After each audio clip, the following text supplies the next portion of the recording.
مولاي صل وسلم دائما ابدا على حبيبك. بسم الله الرحمن الرحيم. بسم الله وبحمده. السلام عليكم ورحمة الله وبركاته.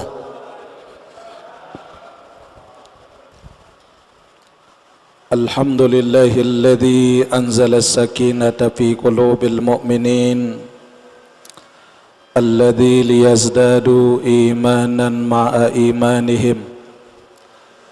اللهم صل على سيدنا محمد مفتاح باب رحمة الله عدد ما في علم الله صلاة وسلاما دائمين بدوام ملك الله وعلى آله وصحبه وسلم في كل لمحة ونفس بعدد كل معلوم لك.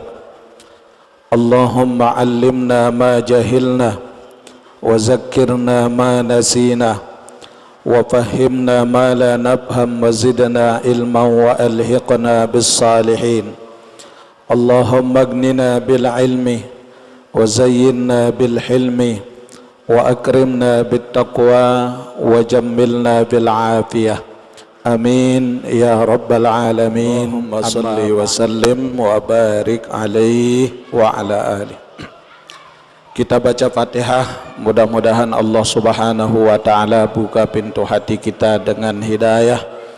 Allah jadikan hati kita menjadi qalbun salim sehingga tertitipkan nur dalam qalbu kita hingga ruhani kita sampai kepada Allah dengan mendapatkan predikat al-mutmainnah. Al-Fatihah. Bismillahirrahmanirrahim.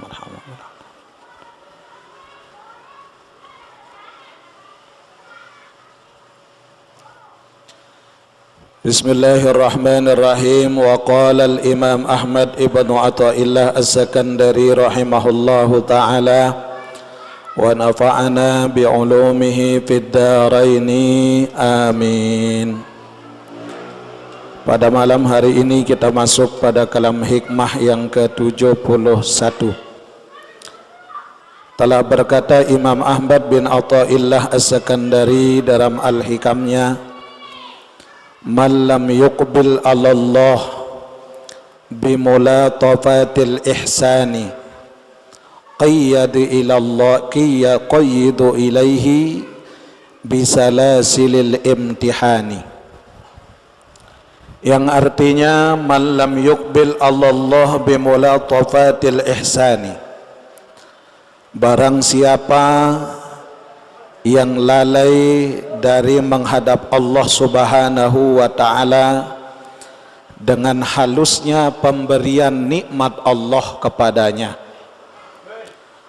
quyida ilaihi bisalasatil imtihani bisalasilil imtihani, maka mereka akan diseret oleh Allah agar ingat kepada Allah melalui rantai daripada ujian dan musibah. Jadi dalam kalam hikmah ini bahwa antara rahmat dan ujian dari Allah, dua hal ini adalah merupakan jalan kita menuju Allah. Beliau katakan, barang siapa yang lalai dari menghadap Allah Subhanahu wa taala dengan harusnya pemberian dan karunia nikmat dari Allah, maka Allah akan seret mereka agar ingat kepada Allah dengan rantai ujian dan musibah. Artinya Bapak Ibu, Allah anugerahkan kita nikmat. Nikmat itu tidak hanya berupa rizki dan harta benda, tapi hidup ini adalah nikmat Allah. Sehat adalah nikmat Allah. Bahkan kita hadir malam ini untuk mengkaji ilmu, ini juga adalah nikmat Allah. Ketika dari nikmat-nikmat Allah yang ada kita tidak bisa bersyukur, dari pemberian Allah yang ada, kita lalai dari mengingat Allah. Sejak kita mendapatkan kedudukan yang tinggi, kita jarang ingat Allah. Sejak kita berada dalam puncak popularitas, kita lupa sama Allah. Maka Allah akan pasti menyeret kita dari nikmat yang ada itu menuju ujian dan musibah, agar kita banyak ingat akan Allah. Makanya Bapak Ibu, di dalam Al-Quran Allah sudah nyatakan, Tabarakalladzi biyadihil mulku wa huwa ala kulli syai'in qadir. Alladzi khalaqal mauta wal hayata liyabluwakum ayyukum ahsanu amala wa huwal azizul ghafur. Allah ingetin kita. Allah bersumpah melalui sifatnya, Tabarakalladzi biyadihil mulku. Allah lah yang menguasai kerajaan langit dan bumi. Allah lah yang kuasa atas segala sesuatu. Mudah bagi Allah membolak-balikkan keadaan hidup kita, gampang tuh. Alladzi khalaqal mauta wal hayata liyabluwakum ayyukum ahsanu amala. Allah jadikan mati, Allah jadikan hidup kepada kamu, liyabluwakum, sebagai jalan Allah untuk menguji kalian. Kalau kita diuji oleh Allah dari ujian mati, paling kita bersedih mengucap innalillah ketika saat keluarga kita meninggal dunia. Masih seminggu sampai 9 hari kita masih bersedih, 100 hari masih kita bersedih. Tapi kalau sudah mulai melewati daripada 100 hari, hilang kesedihan itu, dan kita sudah mulai lupa terhadap orang yang meninggal dunia tersebut. Itu musibah kematian. Tapi cara Allah menguji kita yang lebih berat itu adalah ketika Allah menguji kita melalui nikmat dari Allah. Ini lebih berat, Bapak. Allah menguji kita dari jabatan yang kita punya. Allah menguji kita dari harta benda yang kita miliki. Mampukah kita bersyukur atau tidak? Mampukah kita menjadi tangan yang di atas ataukah tangan yang di bawah? Liyabluwakum, cara Allah menguji kamu, ayyukum ahsanu amala. Siapa yang punya predikat amal terbaik dari dua ujian ini, inilah mereka yang termasuk dalam kategori orang-orang yang arif billah, golongan orang-orang yang betul-betul ma'rifah kepada Allah. Jadi Bapak Ibu, makrifat itu tidak hanya sekedar disebutan saja. Makrifat itu tidak hanya sekedar kita mendengarkan ceramah, nasihat seperti ini kemudian kita bisa makrifat, belum bisa. Kita sekedar berbicara seperti ini, membahas tentang caranya, membahas tentang bagaimana bentuknya, membahas tentang bagaimana hikmahnya. Namun jangan harap kita sampai kepada ma'rifatullah sebelum kita diuji oleh Allah. Jangan diharap. Ini orang Pak ajiannya hebat, ilmu tarekatnya tinggi. Iya, kalau diucapkan. Kalau dari segi pengamalan bagaimana? Wallahu a'lam bishawab. Jadi orang yang berma'rifatullah itu ada ujiannya dari Allah. Dihina, dicaci maki, difitnah orang, dikucilkan orang, bahkan sengaja dibuatin masalah untuk dia bisa terjatuh. Apa yang Allah simpan dari semua itu? Akankah Allah selalu ada dalam kolbu kita, ataukah Allah sudah lenyap dalam jiwa kita? Jadi terkadang berbanding terbalik Bapak Ibu. Orang yang akan sampai ma'rifatullah itu tidak harus seseorang itu berada di bawah, dan tidak harus seseorang itu berada dalam posisi atas. Maka ketika kita sudah biasa berada dalam posisi atas, dibalik oleh Allah.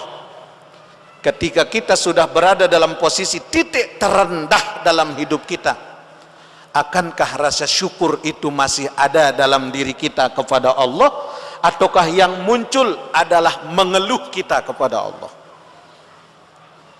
Contoh Bapak Ibu,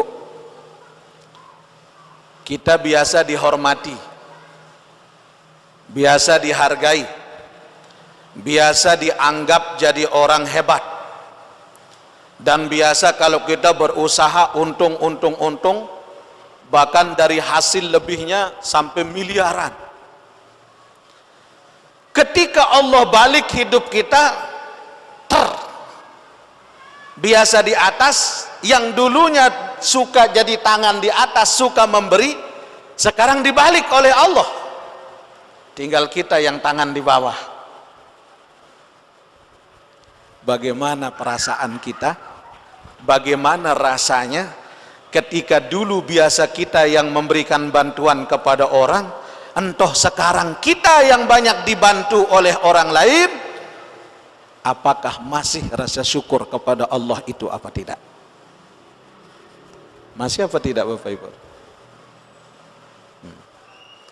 Satu yang dilihat oleh Allah, ketika kamu sudah biasa jadi orang terkenal, popularitasmu tinggi, Allah jatuhkan kamu, akankah rasa syukurmu itu sama kepada Allah dengan ketika kamu berada dalam puncak popularitas? Kalau sama rasa syukurnya saat dia berada di atas dengan saat dia berada tidak menjadi apa-apa, itulah orang yang ma'rifatullah. Bagaimana? Mudah-mudahan bisa, nggih? Amin ya rabbal alamin. Hingga disebutkan, man lam yuqbil 'alallah bimulatafatil ihsan. Barang siapa yang ketika Allah berikan nikmat, Allah berikan hidup, Allah berikan kemewahan dalam diri mereka, namun mereka belum bisa bersyukur mengingat akan kebesaran Allah, maka qaidu ilaihi bisalasilil imtihan, maka pasti Allah akan tarik mereka, Allah geret mereka dengan bentuk musibah-musibah yang tidak ada putus-putusnya, agar mereka mengingat kepada Allah. Makanya Bapak Ibu yang dimuliakan Allah, suatu yang sifatnya dunia yang menjadikan kita lupa kepada Allah, suatu yang sifatnya kemewahan yang menjadikan kita lupa mengingat dan mendekati Allah, maka Allah akan angkat itu perkara dunia tersebut hingga kita terpuruk sebagai jalan untuk Allah ingetin kita kembali ke Allah, kembali ke Allah, kembali ke Allah. Makanya kata beliau, ada dua perkara yang menjadikan seorang hamba itu taat kepada Allah. Yang pertama, ada orang yang taat kepada Allah melalui datangnya nikmat dari Allah pada dirinya hingga mereka mau bersyukur. Allah beri mereka kesulitan, Allah beri mereka kesusahan, tapi setelah mereka hidup susah, Allah kasih mereka jalan keluar, mereka bersyukur kepada Allah. Dia mampu belajar dari kesulitan yang sudah dia alami untuk menjadi orang yang taat kepada Allah. Ini banyak. Namun ada pula yang kedua, Ada orang yang ingat kepada Allah setelah diberikan banyak musibah oleh Allah, banyak ujian oleh Allah, sehingga mereka sadar bahwa ini adalah cara Allah mengingatkan saya, menjadikan mereka taat kepada Allah. Contoh Bapak Ibu, semua kita yang sudah berkeluarga pasti kita pernah mengalami saat-saat kita down dalam hidup. Sekaya-kayanya tiang pelunggu, sehebat-hebatnya pelunggu, kita pasti pernah mengalami saat kita berada pada titik terendah dalam hidup kita. Betul ke? Semua kita, tiang pun juga begitu. Saat beras sudah enggak ada, karing sekali namungka seninan, tinggal sekali masak beras udah habis. Udah gitu anak butuh biaya kuliah, yang paling besar minta bayar kuliah, ditagih sama kampusnya, kalau enggak segera bayar enggak bisa ikut semester. Kemudian anak yang kecil yang masih mondok juga ditagih sama pondoknya untuk segera bayar uang asrama, untuk segera ikut semester. Keuangan sudah enggak ada, yang datang nagih sejelo 10 bang rontok datang minta. Udah gitu ternyata Masya Allah kita mau minta bantuan ke adik, ke saudara, pun juga hidupnya pas-pasan. Sementara anak paling kecil udah sakit, istri kita sakit, mertua sakit, ya Allah atap rumah bocor, musim hujan, mati dila, bayi mencret, ya Allah, menderita sekali kita punya hidup. Ketika tidak kita punya siapa-siapa, enggak punya apa-apa, enggak ada yang bisa nolong, mele bercerita jok tetangga, ayo gama, dapat makan juga alhamdulillah. Kita mau minjam ke saudara, saudara pun juga sedang punya utang yang belum selesai. Kira-kira Bapak Ibu, doa udah kita panjatkan, zikir udah kita sampaikan, sholat duha bahkan 12 rakaat kita lakukan, entah jalan keluar belum ada. Kira-kira apa yang akan kita ucap?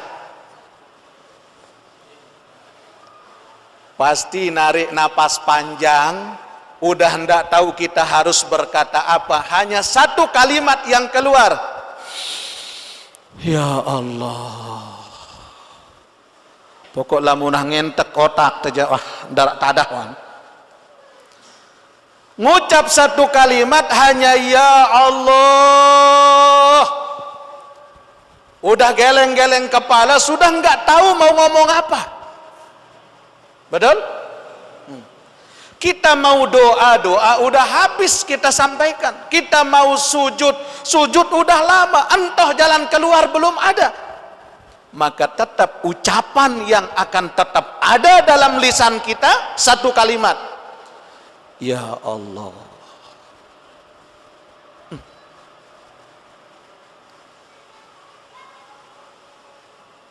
Tetangga bilang apa? Apa arak semeton cerita baik tiang, percuma kebecerita lepak marwi, anu sida masih arak tanggungan endah, cukup wah tiang doang jadi nenau. Ya Allah, susah tidak? Susah? Pasrah? Siapa yang muncul saat itu? Siapa? Jangankan kita yang beriman, Fir'aun ketika dia sudah tenggelam, nyawa sudah berada di kerongkongan, Fir'aun berkata apa? Amantu bi Rabbi Musa wa Harun. Kalau begini kondisinya, aku beriman kepada Tuhannya Musa dan Harun, kata Fir'aun. dia percaya kepada kebesaran Allah. Tapi nyawa sudah di tenggorokan, sudah tak ada guna.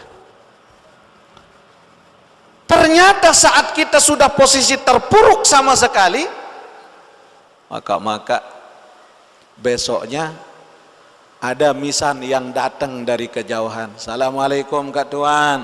Waalaikumsalam adik. Ya, angkat de momot-momot doang. Enggih adik. Kak Tuan, niki arak perlu tiang. Kan tiang karing 9 bulan, iya tuh tiang sunat naken deh. Tiang sunat bijen delik tiang. Lagu niki arak kepeng ya kadut yang persiapan nyunatang arak 10 juta tiang titip ke pelungguh lamun demele kadu sila kadu wajulu sementara sampai 9 bulan yang akan datang. Kira-kira apa yang akan Bapak Ibu ucapkan? Alhamdulillah ya Allah. Syukur tidak? Padahal siapa yang punya uang? Orang. Tapi dititipin ke kita, ada lampu hijau yang dia berikan. Meskipun bukan kita punya uang, tapi Allah udah kasih solusi melalui satu jalan. Kalau pelungguh mau pakai sudah. Sementara sampai 9 bulan yang akan datang. Kira-kira kita bilang apa? Sujud syukur tidak? Itu baru satu jalan yang dibuka oleh Allah Subhanahu wa ta'ala. Bagaimana kalau jalan itu langsung Allah yang selesaikan semuanya? La haula wa la quwata illa billahil. Makanya Imam Ahmad mengatakan, an-nufusul karimah taqabbal 'ala Allah ta'ala bimulatafati ihsanih. Jiwa yang mulia, jiwa yang agung adalah jiwa yang selalu menghadapkan masalahnya, menghadapkan kondisi batinnya hanya kepada Allah bimulatafati ihsanih. Dalam setiap kebaikan yang Allah berikan kepada mereka, mereka jadikan ini jalan saya menuju Allah. Inilah jalanku untuk menuju Allah. Makanya Bapak Ibu yang dimuliakan Allah, ma'rifatullah itu adalah merupakan anugerah Allah. Jadi belum tentu seorang tuan guru yang ceramah bisa ngajar ilmu hakikat, ilmu ma'rifah, belum tentu mereka juga ma'rifah kepada Allah. Dan belum tentu juga Bapak Ibu meskipun sebagai murid, belum tentu juga Bapak Ibu tidak ma'rifah kepada Allah. Kenapa? Karena ma'rifatullah itu adalah anugerah Allah bagi siapa yang dikehendaki oleh Allah. Bukan dengan pilihan mursyid, bukan dengan pilihan guru, bukan dengan sebab diturunkan ilmunya, tapi tergantung dari siapa yang bersih hatinya, siapa yang bersih jiwanya. Dan belum tentu tiang yang ngomong ini lebih mengenal Allah daripada pelungguh. Tidak, bisa saja Bapak Ibu lebih duluan betul-betul mengenal Allah daripada saya. Mungkin hati Bapak Ibu lebih bersih, lebih ikhlas daripada tiang. Karena itu adalah rahasia Allah bagi orang-orang yang dikehendaki oleh Allah Subhanahu wa ta'ala. Makanya kita nggak boleh sombong, kita nggak boleh angkuh, kita nggak boleh takjub. Kenapa? Karena dalam setiap pemberian Allah itu kita katakan ini orangnya soleh, ini orangnya alim, ini orang bersih hatinya, belum tentu juga kata Allah. Karena kata Allah, kuntu kanzan makhfiyah fa ahbabtu an u'rab fa khalaqtul khalqa likai an u'rab. Kata Allah dalam hadis qudsi, aku ini adalah perbendaharaan yang tersembunyi dalam diri kalian. Kuntu kanzan makhfiyah. Aku ini tersembunyi dalam diri kalian, kata Allah. Fa'ahbabtu an u'rab. Maka oleh karena itu aku ingin kamu kenal, kata Allah. Kenallah aku. Fa khalaqtul khalqa likai an u'rab. Dan sesungguhnya aku menjadikan makhluk agar mereka mengenal kepadaku, kata Allah. Jadi Allah menjadikan kita untuk kita mengenal Allah. Maka kita jangan boro-boro ingin pulang sementara alamat pulang kita tidak tahu. Kemana kita akan pulang? Allah, namanya kita tahu. Tapi perbuatan untuk mendekatkan kita kepada alamat untuk kita tuju pulang belum pernah kita lakukan, maka jangan harap untuk kita bisa selamat sampai tempat tujuan kita pulang. Makanya ulama-ulama sufi membagi makrifat pada hamba itu ada dua. Pengenalan kepada Allah pada diri hamba ini ada dua model. Yang pertama, ada yang disebut ma'rifatul ammah. Yang kedua, ada yang disebut dengan ma'rifatul khassah. Apa itu yang pertama, ma'rifatul ammah? Ma'rifatul ammah itu adalah makrifat pada semua hamba yang beriman, yang meyakini bahwa Allah itu adalah Maha Esa. Semua kita yakin. Yakin Bapak Ibu Allah itu Esa? Yakin Bapak Ibu Allah itu satu? Qul huwallahu ahad, Allahus samad, lam yalid wa lam yulad wa lam yakul lahu kufuwan ahad. Disinilah makom ikhlas itu. Ketika kita belajar dari surat Al-Ikhlas, maka inilah makom ikhlas. Mana ikhlas itu? Tidak pernah menyebut kalimat ikhlas dalam perbendaharaan hidupnya. Meskipun dia ikhlas, tapi tidak pernah dia menyebut kata-kata ikhlas. Jadi tidak perlu kita nanya, ikhlas pelinggi. Maka jawab, yang tahu ikhlas kita hanya Allah saja. Ya kak Tuhan, telang sandal dari masjid, ikhlas wahakku. Selama kita masih menyebut diri ikhlas, itu bukan ikhlas. Maka ikhlas itu adanya di jiwa, adanya di napas kita. Makanya inilah yang disebut dengan ma'rifatul ammah, adalah suatu petunjuk hidayah yang diberikan oleh Allah kepada semua orang yang beriman, yang meyakini bahwa Allah itu Esa. Yang kedua, ada yang disebut dengan ma'rifatul khassah. Apa ma'rifatul khassah itu? Yaitu makrifat kepada Allah dengan sebab zauq, dengan sebab rasa. Mengenal Allah dengan rasa, bahwa tidak ada yang pantas ada kecuali dengan adanya Allah. Makanya tiang sering katakan Bapak Ibu, kosong itu adalah isi, dan isi itu adalah kosong. Yang ulang, kosong itu adalah isi, dan isi itu adalah kosong. Jadi jangan terjebak dengan kalimatnya. Al-Imam Ibnu Hajar katakan, kosong itu adalah isi. Apa maknanya?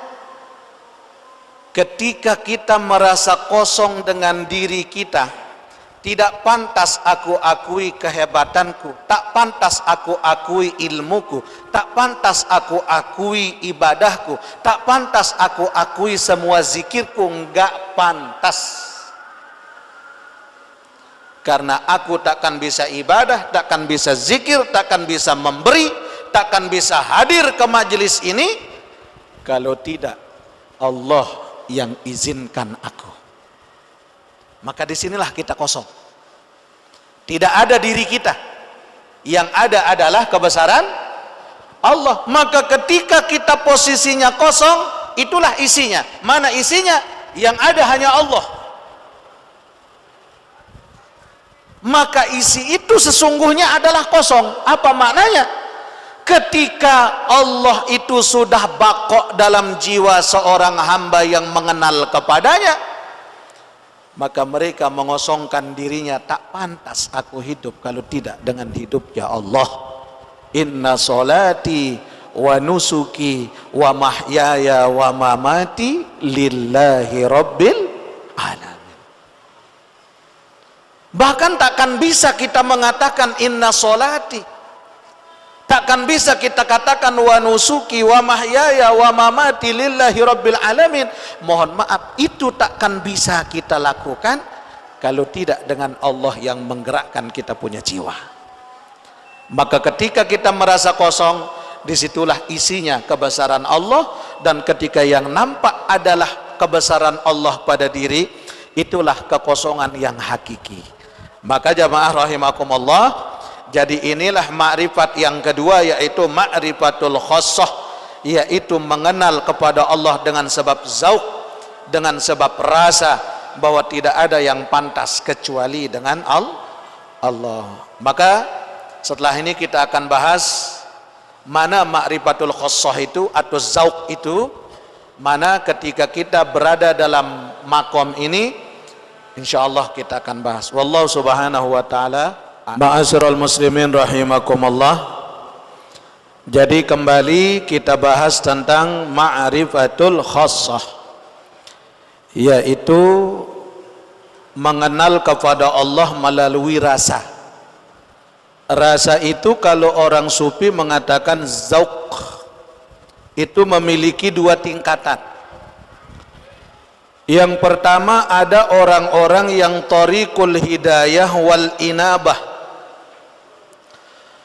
Yang pertama ada golongan orang-orang yang ditarik oleh Allah untuk mengenal kepadanya melalui thariqatul hidayah wal inabah. Thariqatul hidayah wal inabah. Apa maksudnya? Yaitu seorang hamba yang ditarik oleh Allah untuk mengenal kepadanya melalui latihan-latihan ruhani. Seperti apa? Seperti zikir, wirid, beramal-amal yang khusus. Dengan mereka lebih banyak tazkiyatun nafs, lebih banyak mereka membersihkan jiwanya. Tidak berani dia ada keakuan dalam dirinya, enggak berani dia angkuh dengan ketaatannya, enggak berani dia merasa lebih daripada orang lain. Bahkan semakin dia taat kepada Allah, akan semakin menangis dia ketika bermunajat kepada Allah. Bahkan ulama mengatakan suatu permohonan yang tidak pernah bohong kepada Allah, yaitu permohonan yang hanya bisa tertuju kepada Allah melalui tangisan. Bapak Ibu, sekarang tiang tanya, apa pernah kita rindu sama Allah?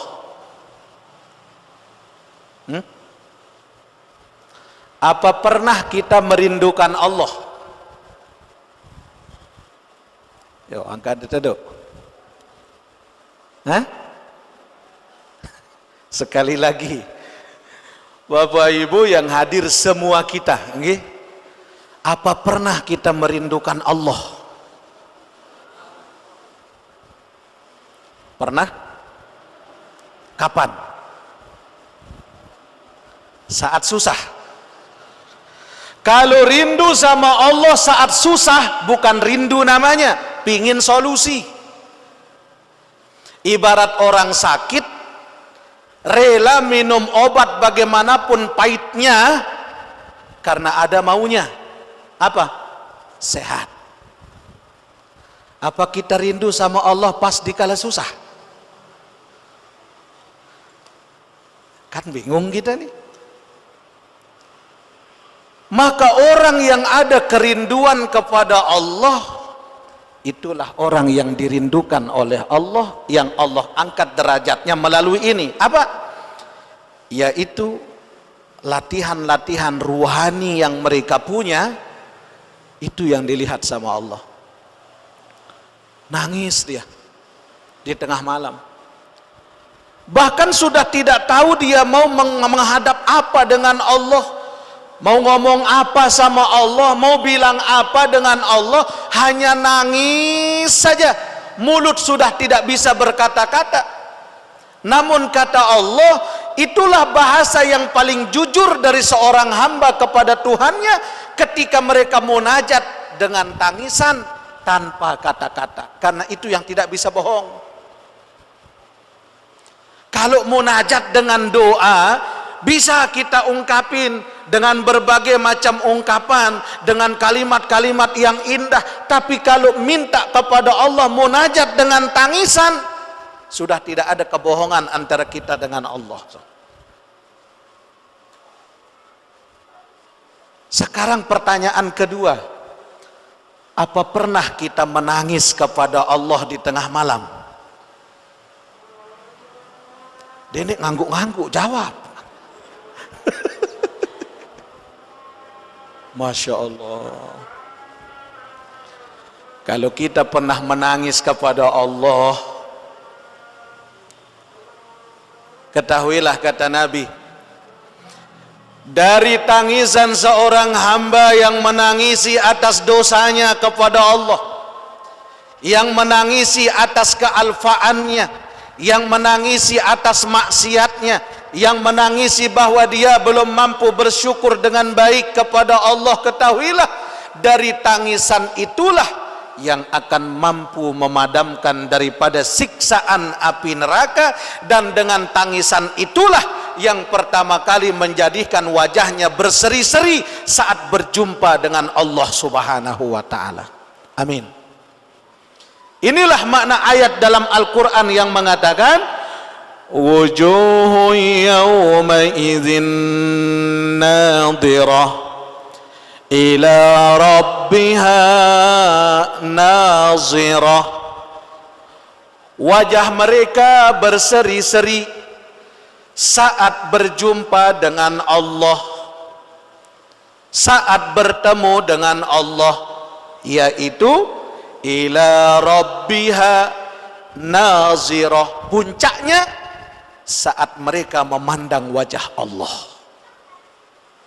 Jadi dua tangisan ini. Makanya Bapak Ibu, kita berusaha ibadah itu hingga tangisan ini keluar pada diri kita kepada Allah. Makanya kalau tidak bisa saat ibadah, minimal kata Imamul Ghazali, sebelum kita tidur tafakkur sama Allah, meskipun hanya 5 menit atau 10 menit. Tafakkur sebelum tidur itu. Ambil air wudhu, sholat 2 rakaat, kemudian tutup mata zahir ini, karena ini mata banyak dosa yang dia lakukan. Namun mata batin yang berbicara dengan Allah. Pertanyaan pertama, saat kita tafakkur sebelum tidur itu Bapak Ibu, yang perlu kita tanyakan, kebaikan apa yang sudah aku perbuat hari ini? Tanyakan. Setelah muncul kebaikan-kebaikan itu, hari ini aku pernah nyantunin anak yatim, aku pernah sholat subuh berjamaah, bla bla bla bla bla.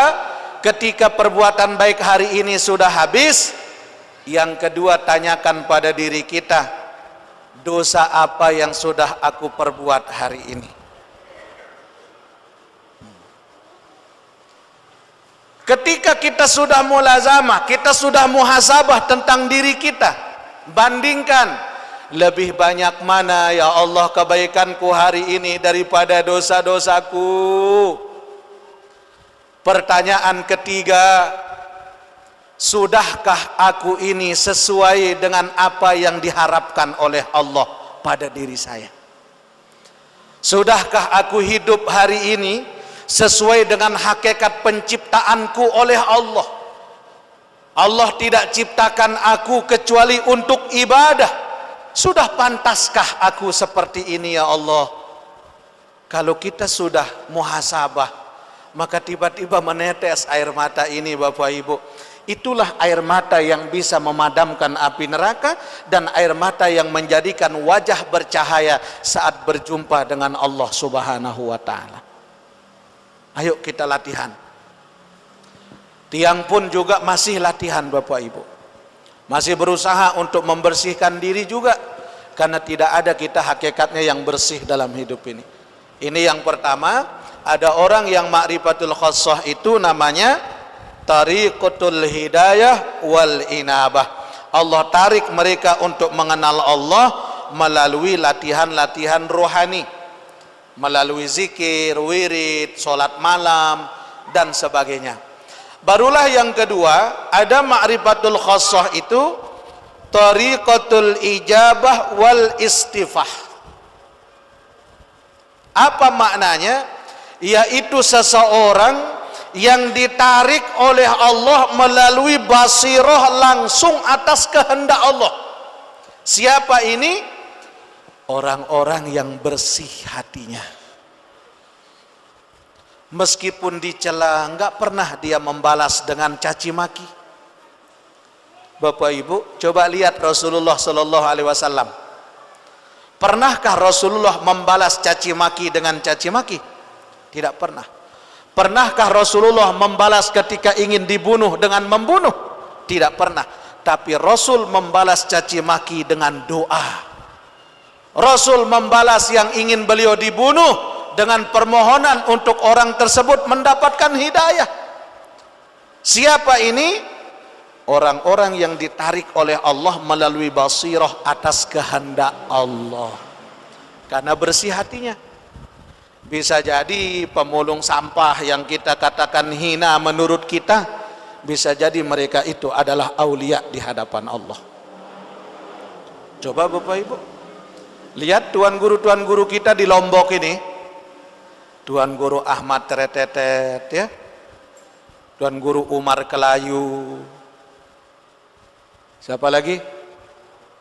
Datuk Lopan, Tuan guru Soleh Hambali, Maulana Syekh. Kalau melihat dari penampilannya biasa-biasa Bapak Ibu. Biasa-biasa. Tuan guru Ahmad Teretetet yang banyak orang katakan beliau ini orang gila. Kan banyak orang berkata demikian.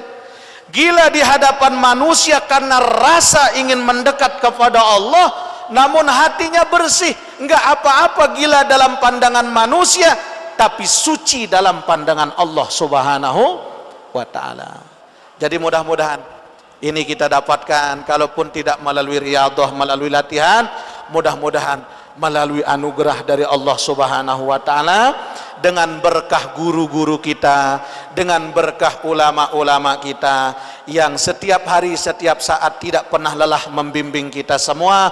Mudah-mudahan Allah sehatkan jasmani dan rohani kita, Allah bersihkan jiwa kita hingga kita masuk bulan suci Ramadan dengan ibadah yang terbaik, ibadah yang sempurna. Amin ya rabbal alamin. Bisirril Fatihah. A'udzubillahi minasyaitonir rajim. Bismillahirrahmanirrahim.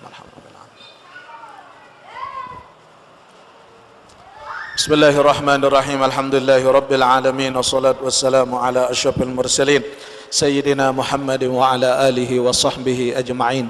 اللهم علمنا ما ينفعنا وانفعنا بما علمتنا وزدنا علما وتقى. اللهم اغننا بالعلم وزينا بالحلم وأكرمنا بالتقوى وجملنا بالعافية. ربنا آتنا في الدنيا حسنة وفي الآخرة حسنة وقنا عذاب النار. وصلى الله على سيدنا محمد وعلى آله وصحبه وسلم والحمد لله رب العالمين. الفاتحة. Wallahu muwaffiq wal hadi ila sabilir rasyad. Assalamualaikum warahmatullahi wabarakatuh.